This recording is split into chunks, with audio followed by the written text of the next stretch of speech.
On Snapchat, we are 15 minutes before 5 p.m. We're a couple of hours into London already. We had early runs today. I didn't rush today's watch list out before London because everything had already run. Anything that was London related was already redundant. We ran in Asia this morning. At 11 a.m. and a bit our time, the Reserve Bank of Australia met. That caused Australian dollar to absolutely surge. If you've got the AUD on your chart, you would have already seen it. Meetings and announcements aside, this was the technical setups that I was looking at today. Take a screenshot if you have to. Go check out these technical setups. That's what I was looking at. Based on my correlation table, Euro Aussie, Euro CAD, with the two pairs I was looking at with focus, I've done well with pivot entries today. I say pivot entries with an S, I really mean pivot entry, singular. Euro Aussie, pivot entry, short. This was the trade I'm talking about. It is doing phenomenal. Disregard my trading view trade size calculator. The trade's still open. I actually didn't set a target. I set an entry, I set a stop, it was triggered. I see that the daily's got legs. I will keep it running until I start to see some bullish MACD happening on the 1 hour chart. So a quick technical analysis. We've got the Euro Aussie, powerful surge up. We are capping out at 1.56. We've got this double top pattern forming on the daily. We've got doji, we've got a high test. Remember we talked last week about the rule of fives? On the daily chart, if you want to multiply it by 5, you will get roughly the 240 chart. For every 1 bar on the daily, we'll get 6 of these. The 240 chart, or the 4 hour chart, however you call it, is the price action analysis of the daily chart. What's a run here is a trend here. So by studying the 240 price action patterns, you can see double top, even you could almost call it a triple. Not really. We are capping out at 156. We've got severe MACD divergence. Since we formed that MACD divergence, we were bouncing off the 50, we were squeezing between the 156 resistance and the 50 EMA. We finally broke and we were squeezed in between. For the entirety of yesterday's trading sessions, we were basically squeezed between S1 and the 50 EMA on the 1 hour chart. There was likely going to be a breakout technically.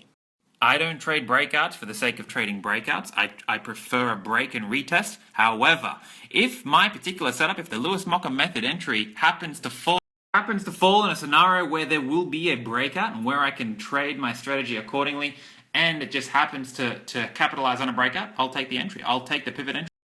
In other news, I uploaded a video to my YouTube channel earlier today. If you haven't seen it, it's called My 3 Pillars of Success. Go watch it. What did you do? You know what the worst thing about Snapchat is? When you go and send a message to someone individually, privately, and then you end up accidentally putting it on your bloody story. Do it at least 10 times a day. Usually I nip it in the bud straight away, though. I take it down straight away. Last night I didn't find out till this morning. My Euro Aussie trade is still running short. I have now bulletproofed the position and I have set a target. I want to talk about it just for a second. Overnight, a couple of people asked on Snapchat, how did I know that it was going to run so violently? Why did I take it as a hyper and not a power move? When I was first learning to trade, I had mentors as well, and I would watch them trade, I would watch them make calls, and it would blow me away how well they seemed to know exactly what was going to happen. It felt to me at the time like they had some kind of insider trading knowledge or some kind of sixth sense that they bloody just knew what was going to happen, right? Oh, of course they didn't. It wasn't like that at all, and they made heaps of mistakes and they left a heap of money on the table. It was just my perception of the time. I think I projected a fantasy onto them. So I wanted to clear that up because now I'm kind of in the position where people are looking at me making calls and projecting these things. I don't get it right all the time. I make a heap of mistakes. You saw here last week I did 2%, but my strategies did near on 8. I left the better part of 6% on the table by not dialing them up enough. I definitely don't have insider knowledge. I don't know what's going to happen in the market any more than the guy sitting next to me with the same level of technical skill. And some of the guys in my community have better technical skill. So to answer your question, I had no idea that the RBA meeting yesterday was going to have that effect on the Australian dollar. I had no idea that after the meeting it was going to trigger my entry within a few pips. That's just a side effect of trading the strategy. Sometimes the strategies make you look like a hero because they just happen to get you in at the right time, but you're just trading the strategy, right? Remember the section in the Platinum course about the Japanese earthquakes in 2011? It made a heap of technical traders look like geniuses that they knew what was going to happen. They were just trading the strategy. I think of placing entry orders kind of like casting a fishing net. You can't control what fish go into it. You can't control the outcome. You can just cast the net. And then depending on what fish swims into it, have a strategy in place for how to deal with it. If a shark swims into it, it's different than if a catfish swims into it.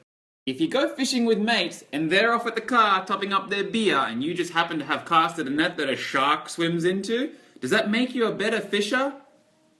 I'm sure the guy who caught the shark would like to think so. During my morning scour, if I find a particular pair that I like and I want to put an entry order on, cast my net, I will set an entry order and a stop loss order right then. Now, if that particular entry order is in line with a particular weekly view on the pair or a weekly view on the individual currencies, I definitely won't place a target order. Remember this? I showed you guys this yesterday or Sunday, I forget which day. Euro short was my weekly view on the euro, and my Euro Aussie is a short trade. So if I'm doing pivot entries in the morning time, Brisbane time, I definitely don't set targets. I deal with the fish once it's in the net.